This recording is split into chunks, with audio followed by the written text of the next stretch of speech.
siang anak-anak.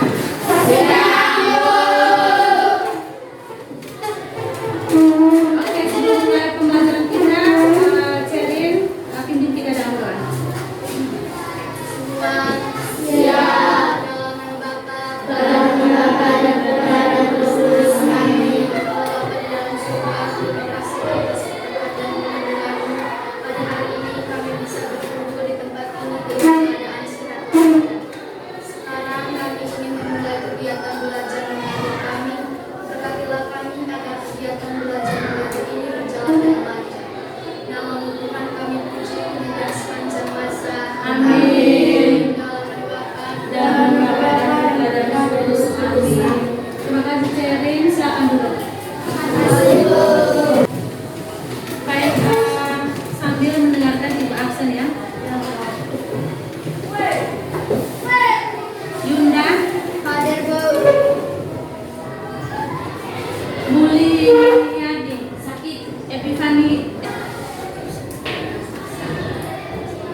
Jadi sebelum masuk ke materi pembelajaran kita,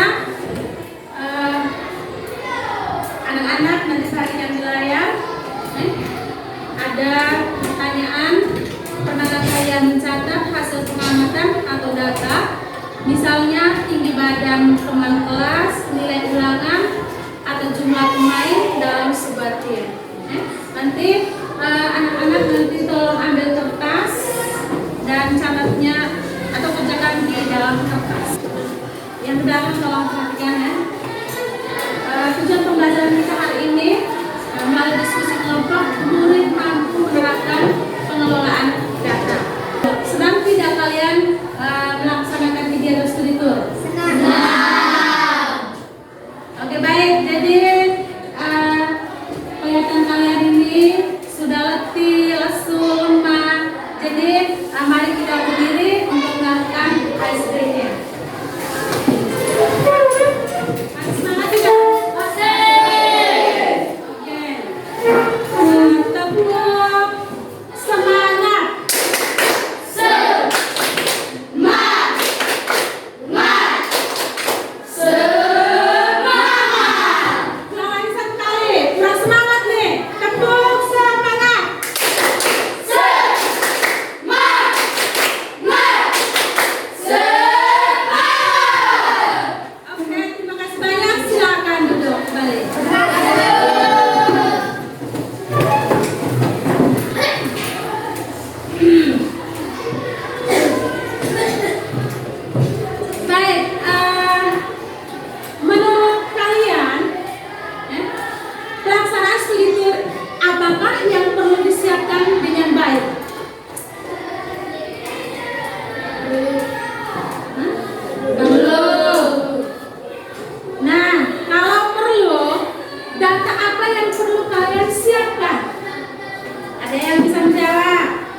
Absen, apalagi masih ada yang lain? Cila, apa? Transportasi. Saya Bu biaya. Saya Bu konsumsi. Saya Bu Jadwal. tempat wisata. Masih ada yang ingin mau menjawab? Tidak lagi. Oke, baik. Jadi kita perlu mempersiapkan data-data tersebut seperti yang adik-adik sudah berikan jawaban. Sekarang Ibu akan menjelaskan tentang pengelolaan data dengan menggunakan prinsip berpikir komputasional. Pernah dengar kata berpikir komputasional? Baik, jadi kita melihat bahwa berpikir komputasional itu adalah cara berpikir untuk menyelesaikan masalah dengan langkah-langkah yang teratur, logis dan efisien, seperti cara komputer bekerja. Jadi Anda membayangkan bahwa berpikir komputasional itu seperti cara komputer bekerja. Semuanya pernah mengoperasikan komputer? Pernah.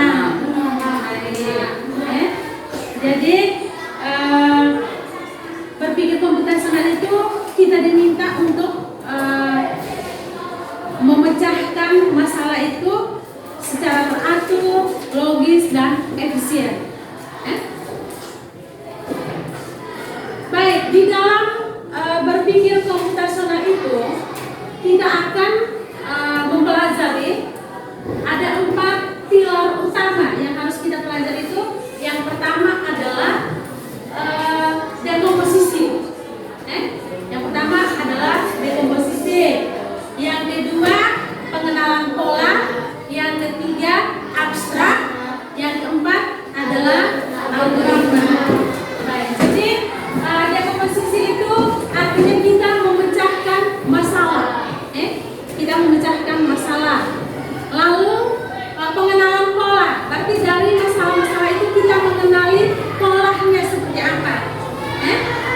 Kemudian abstraksi, kita mengambil hal-hal yang penting saja, misalnya hal-hal yang tidak penting itu kita tidak perlu ambil. Lalu algoritma itu kita membuat langkah-langkah, misalnya langkah-langkah untuk menyelesaikan suatu masalah tersebut.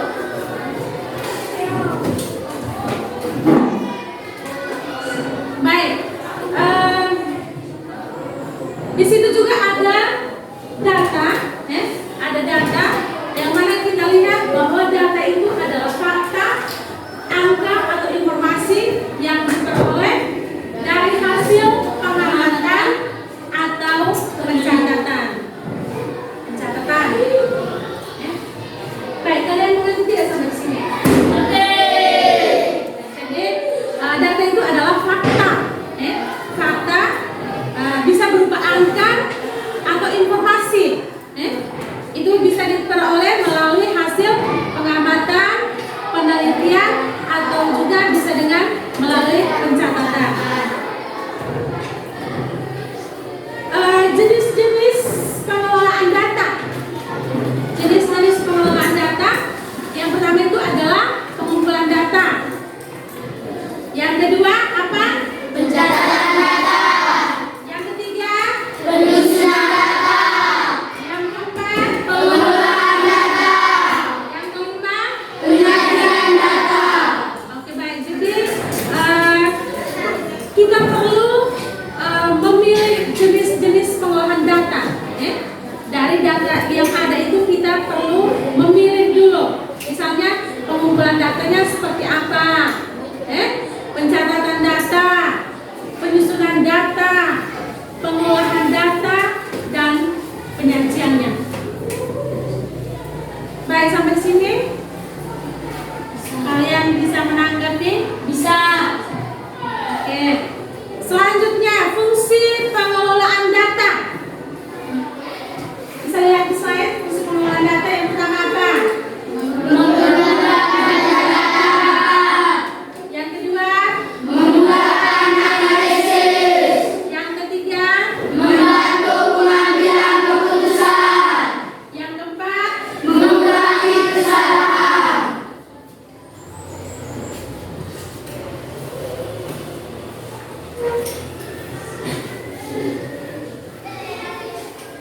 Masih semangat? Masih.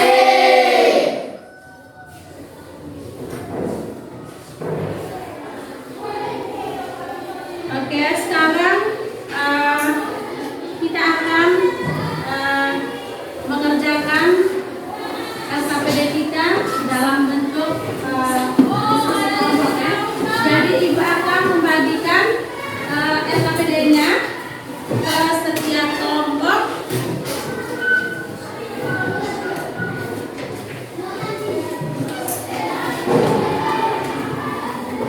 Jangan lupa tulis nama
Sekian perkenalan kami dalam mempresentasikan hasil diskusi kami.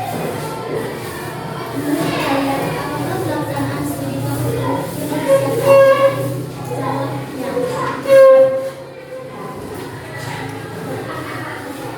jenis data yang diperlukan untuk melaksanakan studi tour? 1. Jumlah peserta. 2. Nama identitas peserta. 3. Transportasi. 4. Biaya.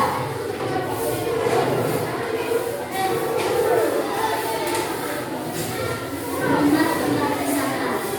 6. Penginapan. 7. daya. 7. konsumsi. 8. Harian bebas. 9. Jadwal kegiatan.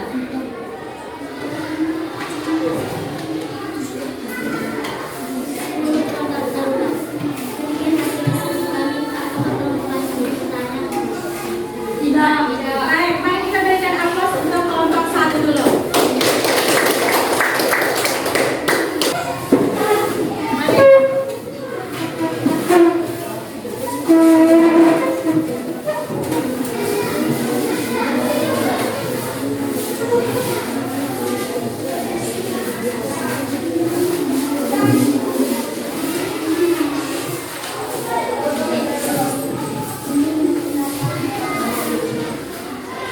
Selamat pagi, Bu. Selamat pagi.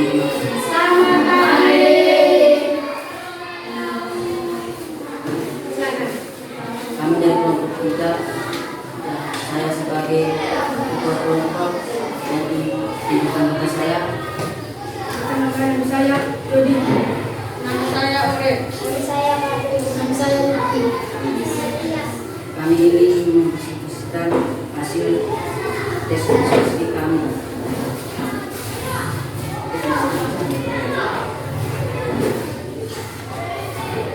Soalnya peserta. 1. Transportasi. 2. Biaya perjalanan. 3. Kebutuhan masyarakat. 4. Jumlah peserta. 5. Konsumsi.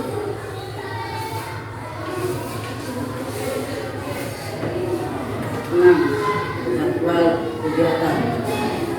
7. Tempat penginapan. 8. Nama dan identitas peserta. Demikian hasil presentasi kami. Sekian dan terima kasih. Mungkin ada kelompok lain yang akan memberikan tanggapan atau pertanyaan. Tidak. Kelompoknya Siro, apakah ada pertanyaan? Tidak.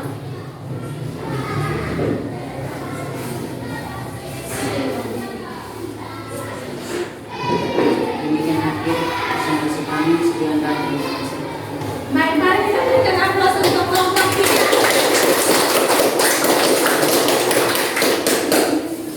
Baik, jadi kelompok 2 ini sudah mempresentasikan hasil kerja mereka. Jadi sekarang kita lagi cari kelompok 4. Silakan kelompok 4 mempresentasikan hasil kerjanya. Silakan.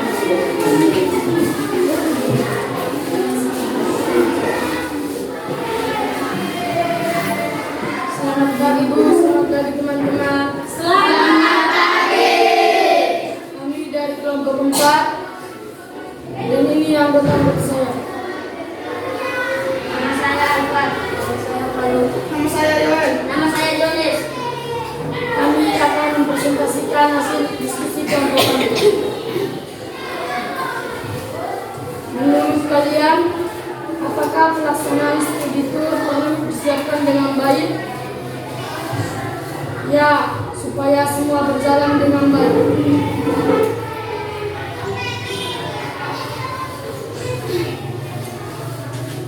Tuliskan data apa saja yang perlu disiapkan sebelum melaksanakan studi tour agar kegiatan berjalan lancar. 1. Jumlah peserta yang ikut. 2. Nama dan identitas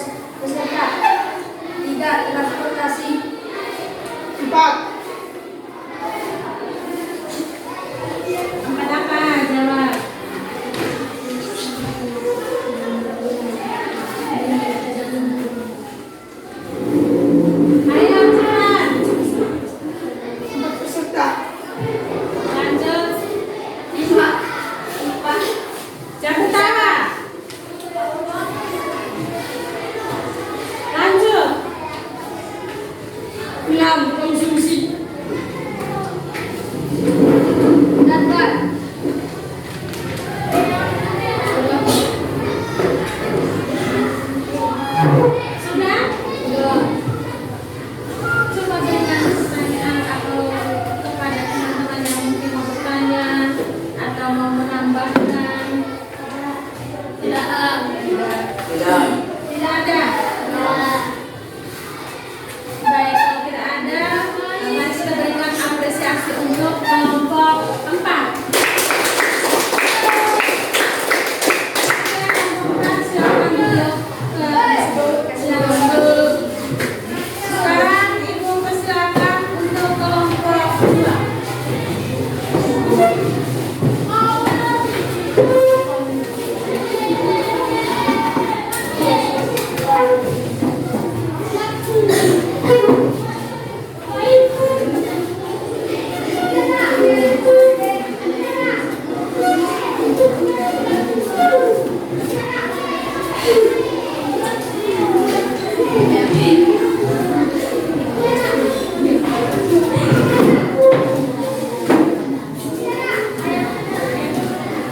Selamat pagi Ibu Guru dan teman-teman saya.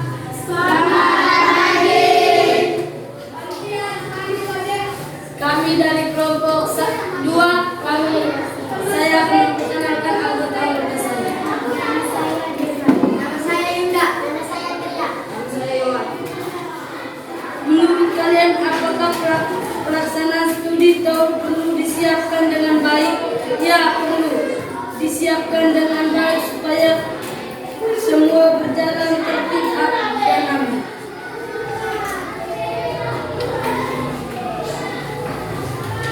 Tulislah data-data apa saja yang diperlukan disiapkan sebelum melaksanakan studi tour agar kegiatan berjalan dengan lancar. 1. Jumlah peserta. 2. Nama dan identitas peserta. 3. Transportasi. 4. Biaya perjalanan. 5. Tujuan wisata.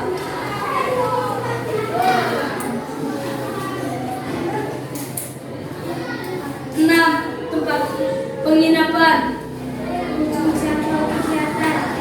8. Konsumsi. 9. Pembagian tugas waktu. 10. Kontak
pemecahan masalah dalam kehidupan sehari-hari. Ya, itu nanti untuk minggu selanjutnya. Oke baik, jadi menutupi kegiatan pembelajaran kita hari ini, sebelum kita melakukan doa penutup, kita menyemarakan lagi. Ayo.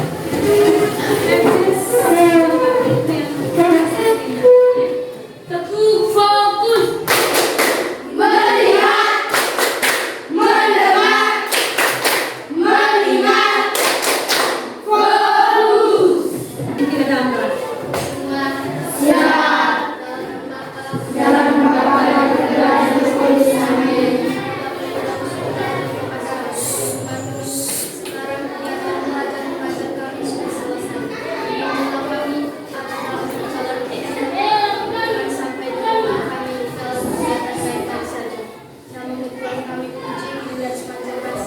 Amin. Dalam Bapa dan Putra dan Roh Kudus. Amin. Terima kasih anak-anak.